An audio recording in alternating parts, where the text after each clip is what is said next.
ఇది చూద్దాము, సాదా బైనామా చూద్దాము. సాదా బైనామా రైతుల్లో సంబురం, న్యాయ వివాద పరిష్కారంతో ఇక క్రమబద్ధీకరణ. న్యాయ వివాదం పరిష్కారంతో ఇక క్రమబద్ధీకరణ. 9 లక్షల మందికి దక్కనున్న హక్కులు. తెల్ల కాగితాలపై రాసుకున్న భూ కొనుగోళ్ల ఒప్పందాల సాదా బైనామా క్రమబద్ధీకరణకు ఎట్టకేలకు మార్గం సుగమమైంది. హక్కుల కోసం ఎదురు చూస్తున్న సుమారు 9 లక్షల మంది రైతులకు ఊరట లభించనుంది.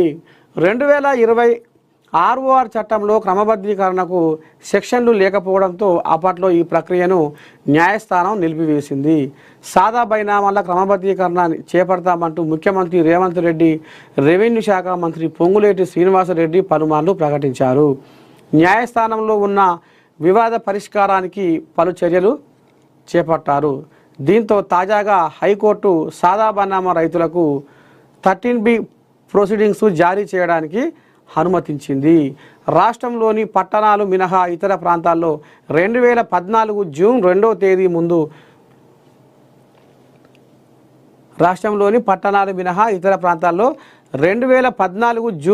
తేదీ ముందు వరకున్న సాదా బైనామా కొనుగోళ్లను 2016 నాటి ప్రభుత్వము తొలిసారిగా క్రమబద్ధీకరించింది.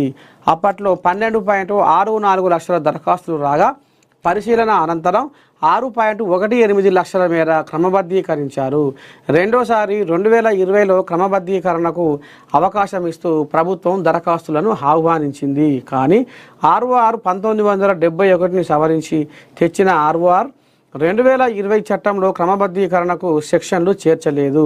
పైగా 2020 చట్టం అమలులోకి రావడానికి ముందు ఆ తరువాత దరఖాస్తులను స్వీకరించడం న్యాయ వివాదానికి దారితీసింది. 1971 నాటి చట్టం అమల్లో ఉన్నప్పుడు తీసుకున్న దరఖాస్తులనే పరిగణనలోకి తీసుకోవాలని కోర్టు ఆదేశాలు ఇచ్చింది. అనంతరం రాష్ట్ర ప్రభుత్వం ఆర్డినెన్స్ తీసుకురావాలనుకున్న ఈ ప్రక్రియ మొత్తం నిలిచిపోయింది. అప్పుడు వచ్చిన దరఖాస్తులు 9,894 పెండింగ్లో ఉన్నాయి. భూభారతిలో సెక్షన్లు. ROR 2020 స్థానంలో కాంగ్రెస్ ప్రభుత్వం ROR 2025 భూభారతి చట్టాన్ని తీసుకువచ్చింది. ఈ చట్టంలోని సెక్షన్ 6 ద్వారా సాదా బైనామాల క్రమబద్ధీకరణకు అవకాశం కల్పించారు. విచారణాధికారిగా RDOకు బాధ్యతలు అప్పగించారు. క్రమబద్ధీకరణ పూర్తయితే రైతులకు కొత్త పట్టాదారు పాసు పుస్తకాలు జారీ కావడంతో పాటు ప్రభుత్వానికి రిజిస్ట్రేషన్లు, మ్యూటేషన్ల ద్వారా పెద్ద ఎత్తున రాబడి కూడా రానుంది. సాధ్యమైనంత త్వరగా పరిష్కారం. మంత్రి పొంగులేటి. సాదా బైనామాల క్రమబద్ధీకరణతో లక్షలాది మంది పేద ప్రజల కలలు సాకారం చేసేందుకు సిద్ధంగా ఉన్నామని రెవెన్యూ శాఖ మంత్రి పొంగులేటి శ్రీనివాసరెడ్డి మంగళవారం ఒక ప్రకటనలో తెలిపారు. గత ప్రభుత్వం పేద ప్రజలను నమ్మించి మోసం చేసింది. దరఖాస్తులైతే స్వీకరించారు, కానీ 2020 ROR చట్టంలో అందుకు మార్గం మాత్రం ఏర్పాటు చేయలేదు. ఫలితంగా 9 లక్షలకు పైగా దరఖాస్తులు పెండింగ్లో పడడంతో కొందరు హైకోర్టును ఆశ్రయించారు. పరిష్కార మార్గాలు లేకుండా గత ప్రభుత్వం తీసుకొచ్చిన ధరణి పోర్టల్ను మేము బంగాళాఖాతంలో కలిపేశాం. 18 రాష్ట్రాల్లో అధ్యయనం చేసి భూభారతి 2025 చట్టాన్ని రూపొందించాం. ఇందులో సాదా బైనామాల క్రమబద్ధీకరణకు స్పష్టమైన నిబంధనలను రూపొందించాం. హైకోర్టులో ఉన్న న్యాయ వివాద పరిష్కారానికి మా ప్రభుత్వం నిరంతరం కృషి చేయడంతో సానుకూల తీర్పు ఇచ్చింది. ఇక సాధ్యమైనంత త్వరగా దరఖాస్తుల పరిష్కారానికి చర్యలు తీసుకుంటాం. ఇప్పటికే క్షేత్రస్థాయిలో కార్యాచరణ కూడా పూర్తి చేశాం. భూ వివాదాలు తగ్గుతాయి. సాదా బైనామాల క్రమబద్ధీకరణ ద్వారా రాష్ట్రంలో భూ వివాదాలు తగ్గుముఖం పడతాయని తెలంగాణ డిప్యూటీ కలెక్టర్ల సంఘం అధ్యక్షుడు వి లచ్చిరెడ్డి, ప్రధాన కార్యదర్శి రామకృష్ణ ఒక ప్రకటనలో తెలిపారు. మొత్తానికైతే సాదా బైనామాకు సై అన్నట్టుగా భూమి స్వాధీనంలో ఉన్నవారికి క్రమబద్ధీకరణ చేయాలని ప్రభుత్వం నిర్ణయించిందన్నారు.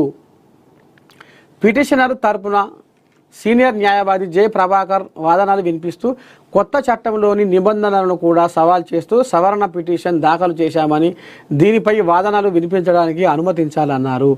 ఈ దశలో ధర్మాసనం జోక్యం చేసుకుంటూ కొత్త చట్టం వచ్చిన నేపథ్యంలో తాజాగా ఎందుకు పిటిషన్ వేయరని ప్రశ్నించింది. గతంలో పలుమార్లు వాయిదా తీసుకొని ఇప్పుడు సవరణ పిటిషన్ అంటున్నారని, దీనివల్ల ప్రక్రియ మరింత జాప్యం అవుతుందని పేర్కొంది. న్యాయవాది వాదనలను కొనసాగిస్తూ కొత్త చట్టంలో కూడా పాత దరఖాస్తులను మాత్రమే అనుమతిస్తున్నారని, కొత్త వాటిని స్వీకరించకపోవడం వివక్ష చూపడమేనన్నారు.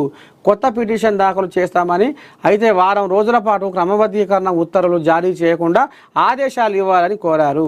తగిన కారణాలున్నాయని పిటిషనర్ భావిస్తే కొత్త పిటిషన్ వేసుకోవచ్చని, గత పిటిషన్లోని అంశాలతో సంబంధం లేకుండా కొత్త అంశాలతో దాఖలు చేసిన సవరణ పిటిషన్ను అనుమతించలేమని ధర్మాసనం తెలిపింది.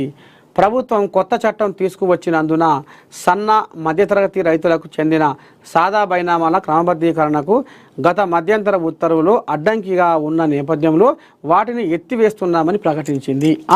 ఇక గిదానికి సాదా బైనామాతో కొనుక్కున్న ఏవైతే ఇక మరి కథ ఉందో, ఇక వీటికి ఇప్పుడు ముక్తి ఫలం లభించబోతుంది అనేది ఇప్పుడు రైతులు సంబరాలు చేసుకుంటున్నారు అనేది కాంగ్రెస్ వాళ్ళు చెప్పుకొస్తున్న ముచ్చట. ఇది పొంగులేటి శ్రీనివాసరెడ్డి.